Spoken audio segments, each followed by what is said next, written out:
ದೀಪಾವಳಿ ತಿಂಗ ಹಾಲರ್ಬಿ ಬಂದು ಹಾಲರ್ಬಿ ಬಂದು ಪಾಲಕನ ಮಂಜಣ್ಣದೊತ್ತಿಗೆ ಹೇಳೋಣ. ಒಳ್ಳೇದು ಮಾಡಿ ಯಾರು ಇವತ್ತು ಮಹಾಪುಣ್ಯ ದಿನದಲ್ಲಿ ಅವ್ರ ಕೈಯಾರ ಮಾನಪ್ರ ಜೋಳಿಗೆ ದಾನ ಮಾಡುವರು.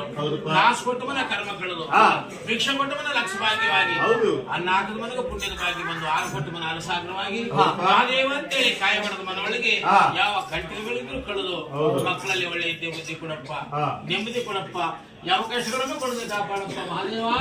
ನಿನ್ನ ಆಶೀರ್ವಾದ ಸದಾ ಭಕ್ತರ ಮೇಲೆ ಇರಲಿ ಅಂತ ಹೇಳಿ ಸ್ವಾಮಿಯ ಪಾದವನ್ನು ನಾವು ಭಕ್ತಿಯಿಂದ ಸ್ವಾಮಿಯ ಕೃಪೆಗೆ ಪಾತ್ರರಾಗೋಣ. ಹಾಲರವಿ ಬಂದು